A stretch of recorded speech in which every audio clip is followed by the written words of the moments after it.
Hey guys, welcome back to Life with Mrs. B and welcome back to today's episode of Foodie Friday. Today I'm sharing with you 5 fun, easy, tasty, delicious and relatively cheap meals. So if that's your bag, keep watching. This first meal I made was sweet and sour chicken and it was amazing. Just thinking about it makes me hungry. So I started off by frying some chicken that I had just coated in some cornstarch. I mixed the chicken and the cornstarch in this Tupperware box, fried it in batches. This is how it turned out. It was honestly so good. It was delicious. I was cooking some rice on the back burner rather. That was done. Then I added in some onions and carrots into my my pan. You can cook them, make them however soft you want them. I did them relatively soft. And then over here I had a sauce that I made with ketchup, soy sauce, pineapple juice, some garlic, some cornflour. Mixed it all up, mixy. And then I stuck it in the pot with the cooked onions and carrots. Pan, why do I keep saying pot? Pan. And I let it cook for a couple of minutes until it looked like this. Let me tell you, it was so amazing. It smelled delicious. It really truly did smell like a proper sweet and sour from a takeaway restaurant. It was amazing. Then I chucked in some pineapple, added my chicken back in, which was fully cooked, and then mixed it all up so the chicken kind of warmed back up a little bit. I served it with some brown rice that I just cooked up, and this was how it turned out. It was amazing. Honestly, the kids asked for it again already. That's how good it was. I don't even like pineapple, and the pineapple was good in it. You could use bell peppers instead of carrots, but I didn't have any that day when I made this. I think peppers would be nice in it as well, but definitely try this. I'll put exact ingredients, measurements down below. This next night I made grilled cheese, pizza grilled cheese, or toasties as we call them here in the UK. On the back I've got some pizza sauce going, which is just a carton of passata along with some green herbs. I used like basil, thyme, parsley, garlic powder, that kind of thing. I got this idea from a YouTube channel called Kelly's Corner, so I'll link her channel down below guys and you can check her out. She makes videos kind of similar to mine for the pizza grilled cheese. If you've never made a grilled cheese or a toasty, which I appreciate, you might be like, who's never made a grilled cheese, Paula? But if you're not from the same kind of culture as me, then maybe you've never made a grilled cheese. So you need bread, you need cheese, you can put meat in it as well. You butter your bread and the butter goes on the outside of the sandwich, not the inside, which you'll be like, what? If you've never made them before. But that is so that it gets all crispy on the outside of the bread. It's really nice, really good. So then I added in some cheese. You could do any kind of different cheese. This was just some cheddar cheese, and then I added in some pepperoni. This was mild for the kids. Me and Thomas had spicy pepperoni. Looks like a little face with a weird nose. And then I think adding in a bit more cheese on top of your meat helps to stick the second piece of bread better to the filling. Does that make sense? I don't know. And then again, butter on the outside, top it up. Then you're just going to like fry it for a couple of minutes, flip it over, fry it on the other side, and this was how it turned out. So the pizza sauce is for dipping, if you didn't know that. If I didn't explain that probably. This was Argyll's, this was Oben's one. The pizza sauce was so hot. I would suggest dishing the pizza sauce up first before you dish up your toasties, if that makes sense, or your grilled cheese. I made some potato soup. So to start off with, I just fried up some gammon steaks, or you could use leftover cooked gammon or ham or bacon or chicken, whatever you've got, no meat if you want. And then once I cooked that once I cooked it up, I took it out of the pan and then chucked in some onions. I left these onions pretty chunky because I'm going to blend this soup at the end, so don't, stress yourself out. Then I added in a couple of carrots and a couple of cloves of garlic. We like it garlicky around here, so add in all the garlic. That was the gammon cooked over there and it smelled so delicious and it was teasing me. I kept eating little bites. So you just want to cook them through. Then I added in a whole lot of potatoes. I kept the skins on. Again, they were getting blended, so there's nutrition in the skins if you did not know. And then I just topped it off with some chicken stock.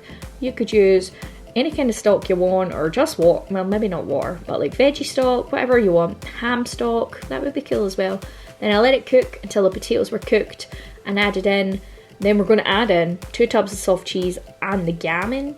I served it with these little petit pan baguette roll things. You could just do regular bread or no bread if you don't eat bread. This is what it looked like once it was cooked, but not yet blended. It did cook down a lot. This made a lot of soup. And then once I added in the soft cheese and the gammon, this is what it looked like. And obviously it's been blended now, and it was delicious. It was very tasty. How many times did I say delicious or amazing in this video? I wonder. For the next recipe, I made cowboy pie. This is a favourite in our house. Like, everybody loves cowboy pie, and I hadn't made it in so long. I made it last week. I shared it on my Instagram. If you follow me on Instagram, if you don't, I'm just live with Mrs. B over there. But everybody loves it, so I thought I would make it again this week. So I started off by cooking some sausages. You can use whatever you want. And then in the back, I've got some potatoes going for some mash to go on top of the pie. And then another recipe, I feel like all my recipes start off with onions and carrots, but I sauteed them off in a pan. Well, started to saute them off in a pan. This is not them finished. Once my sausages were cooked, chop them up into little bite-sized pieces, put them in the dish you're going to bake this puppy in, and then I added in, or I'm going to add in, 2 tins of baked beans and about half a carton of passata, just enough to make it not dry. And I didn't add in any salt because there's salt in these beans, there's salt in the sausages, but I did add in some pepper, some garlic granules. You could do fresh garlic in with your onions, and some tomato puree. And then last but not least, I think this is parsley. I'm pretty sure it's parsley. I'm growing this in my garden and the little tag came out. I'm going to go for parsley. It's pretty cool I grew it though.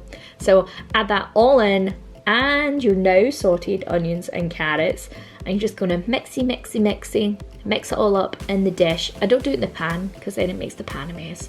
But that's what it looks like. I smoothed it out. You can see it's not dry, so just enough passata to make it not dry. And then I'm going to mash up these potatoes. I'll show you how I mash my potatoes. So I do mine in the KitchenAid, and I use the whisk attachment. Don't use the K-beater. The K-beater is no good for mashed potatoes, in my opinion. It makes them gloopy. They're not that good. So use the whisk. I also mix it up at first without any butter or milk or anything like that in it, and it makes them super smooth. This is what the potatoes looked like once they had been whisked, and I added in some butter, no milk, I didn't need milk this time, and also salt, pepper, garlic powder. Then you're just going to spread it on top of your pie, just very similar to a shepherd's pie or a cottage pie.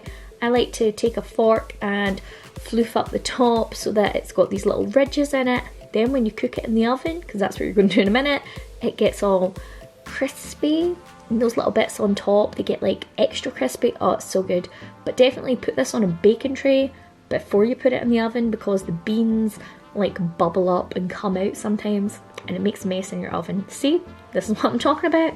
If you didn't have that tray, that would have just went all over your oven. But hey ho, Paula has told you. I forewarned you. And this is what it looked like. I did it for 20 minutes, 200 degrees Celsius. And this puppy's ready to eat. And yet again, we're starting another recipe with onions and carrots in a pot.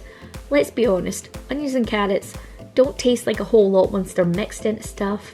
It's a good way to give your kids extra veggies. Now this is chicken taco soup we're starting with, and I made it on the same day as the cowboy pie, hence the frying pan in the background. So I sauteed them off and then added in some diced chicken along with a red pepper, a green pepper and a yellow pepper. I didn't cut the peppers super small because we're making a soup. It's going to cook for like quite a little bit, so you don't want them too small because they just go a bit mushy, talking from experience here. And then spice wise, we're adding in 1 tablespoon of onion powder, 1 tablespoon of garlic granules, 2 tablespoons of ground cumin. I added in a whole tablespoon of this paprika. It's not actually hot, I just used the same jar. And then I used half a teaspoon of chili powder, and that did make it quite spicy. That chili powder is spicy. And then 2 tins of rinsed and drained kidney beans, half a passata from the cowboy pie, and another whole passata. This is what the chicken looked like with just the herbs and spice. Well, there's no herbs there, was there? Just spices mixed in. Added in all the other goodies and it looked like this. This isn't soupy. This is more like chicken chili, which it could be chicken chili if you want. You would just let that cook. But I added in a couple of chicken stock cubes, popped them in, and then I topped it up with water until I thought it looked right. And here is how the soup turned out. I let it cook for about half an hour, and I'm going to actually let it cool, stick the lid on it, and then chuck it in the fridge, and we're going to eat this over the weekend, and the flavours will deepen. Same with chili. It always tastes better the next day.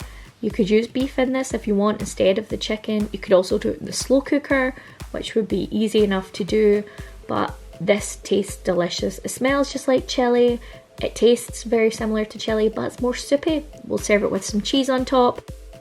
And that is the end of my video, guys. I hope you enjoyed it. If you did, give it a big old thumbs up, and I will see you on my next video, a brand new video every Monday, Wednesday and Friday. Love yous!